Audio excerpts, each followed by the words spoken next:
You may have experienced that you're going through a normal day, everything seems okay, but inside your body, something else is happening. Your heart beats a little faster, your muscles get tighter, and your brain keeps sending warning signals even when there's no real danger. At first you think, ugh, I'm just stressed. It'll go away. But stress isn't just a feeling. The truth is, it quietly changes your hormones, weakens your immune system. And even worse, it can make you physically sick. So the big question is, how does stress actually harm your body? And why can it turn into real illness if you don't control it? In this videocast, we're going to break down the hidden science behind stress in the simplest, clearest way possible.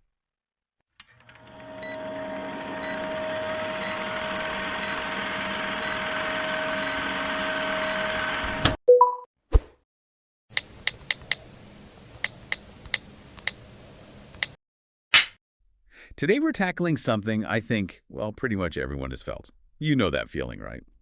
You have an absolutely brutal week at work or maybe some family drama, and the second it's over, bam, you get the worst cold you've had all year, or your stomach is just in knots for days. And you always wonder, is this just bad luck? Or can feeling stressed actually, make you physically sick? Well, our mission today is to go way beyond being told it's all in your head. We're doing a deep dive into the science you sent us, and the answer is a very clear yes. Stress can and does make you sick. It absolutely does. And understanding how it does that, the biology of it, that's everything. We have to stop thinking of stress as just a feeling. Okay, let's unpack this then. It's a physical response, a mechanism. Right, the sources describe it as what, like an internal fire alarm? The survival instinct? Exactly. It's the stress response. And the first thing to really get is that this alarm, it doesn't really know the difference between a big threat and a small one. So you're saying running from a bear is the same, biologically, as being worried about a work presentation? In that first chemical moment, pretty much, yeah. If your brain perceives a threat, an argument, a deadline, even just a negative thought, it hits the big red button. And when that button gets pushed, what happens chemically? You get this power duo of chemicals released. First is adrenaline. That's the one that makes your heart pound. Right. It's that instant jolt of energy. But the other one is cortisol. And cortisol is, well, it's the one that keeps the whole body on high alert for the long haul. And in the short term, for acute stress, that's actually useful. It makes you sharper, faster. Oh, for sure. But here's the pivot. That's acute stress. When it becomes chronic stress, when that alarm is ringing for weeks or months, The system starts to break down. it goes from protection to damage. You just can't keep a fire alarm screaming all day, every day without something breaking. And the sources say the first thing to really take a hit from all that cortisol is our immune system. What's fascinating here is why. Think of your immune system as an army of tiny soldiers. Okay. Cortisol, as the survival hormone, basically tells those soldiers to stand down. Why would it do that? To save energy. Precisely.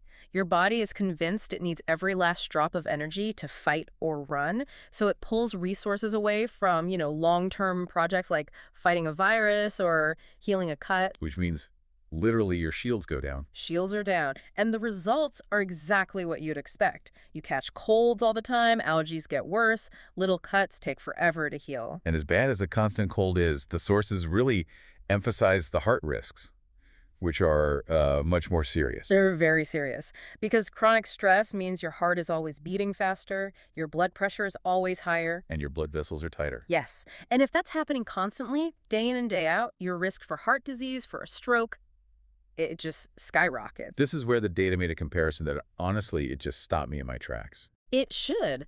The science is now showing that chronic stress is considered just as damaging to your heart over the long term as smoking.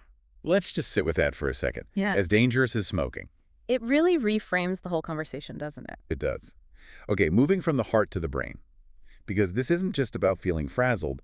The stress is physically rewiring your brain. That's right. We can actually see the structural changes. Sustained cortisol exposure leads to 3 major shifts. First, the hippocampus, that's your memory center. Cortisol literally causes it to shrink. So that's why when you're overwhelmed, you forget simple things. Like where you put your keys or what you were just about to say. That is the biological reason. It's not a personal failing, it's a physical change. Second, it does the opposite to your fear center. The amygdala. The amygdala, it gets bigger, more active. Which would make you feel jumpy, Anxious. Exactly. Jumpy, nervous, always overthinking things. Your brain is essentially being trained to look for threats everywhere. And then there's the third one, that feeling of just brain fog. You can't concentrate.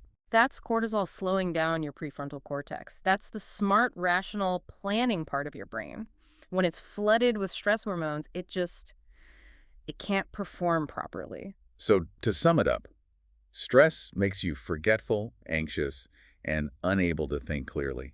And these aren't just feelings, they are measurable changes in your brain. And that brain panic signal travels. It goes straight down to what a lot of people call our second brain. The gut. Yep. Your gut has millions of nerve cells, and they are in constant communication with your head. So when the brain screams, emergency, The gut hears it loud and clear. we've all felt it, right? You have a big presentation, and suddenly you really need to find a bathroom. Oh, yeah. That's your brain telling your gut, hey, no time for digestion. We might have to run for our lives. And when that happens all the time, you get stomach pain, constipation, nausea. Or major flare-ups of things like IBS. Digestion is just completely disrupted because the body thinks it's in constant danger. And again, the key is that this is real biological pain. The sources give those examples. Right, like the child who gets a stomach ache every morning before school. It's not in their head. It's stress hormones hitting their digestive system. Or the mom stressed about money who gets terrible migraines. That's a chemical event in her brain. Or the guy at work who's always sick. His immune defenses have been systematically shut down by cortisol. It's all connected. And the thing that pours gasoline on this whole fire is how it affects our sleep. Oh, it just destroys it. It's a vicious cycle. The brain can't turn off that alarm, so you can't get into deep restorative sleep. That's the whole waking up at 3 a.m. with your heart racing. Exactly. Your nervous system is still on high alert. And then, of course, being sleep deprived makes you much more sensitive to stress the next day. So you get less sleep, which makes you more stressed, which makes you get less sleep. It's a terrible circle. But, and this is a big but, the body is resilient. Here's where it gets really interesting. The sources are clear that you can reverse this. You can start the repair process, sometimes pretty quickly. It really is the good news in all of this. And you don't need some complex, expensive solution to start. It's about sending a different signal to your brain. A safety signal. Precisely. And there are 3 really simple, powerful ways to do that. First, just slow breathing for 5 minutes. Just 5 minutes. That's it.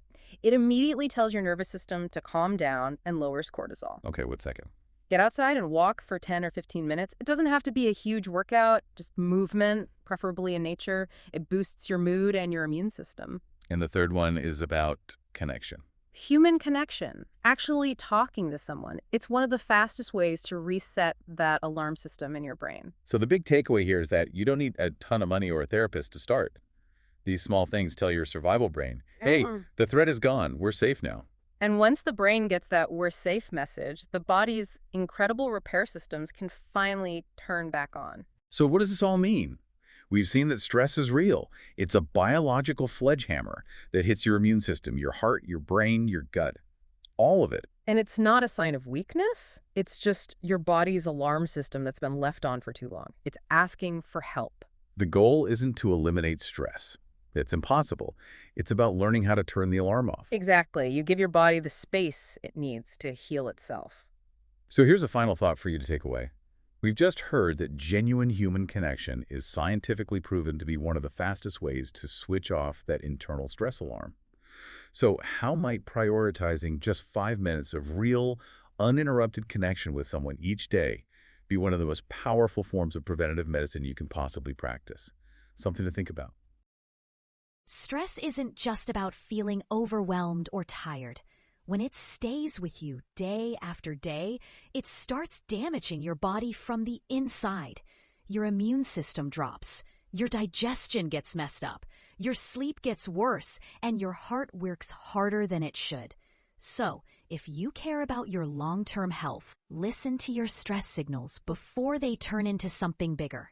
Sometimes, the most powerful thing you can do is simply slow down and breathe.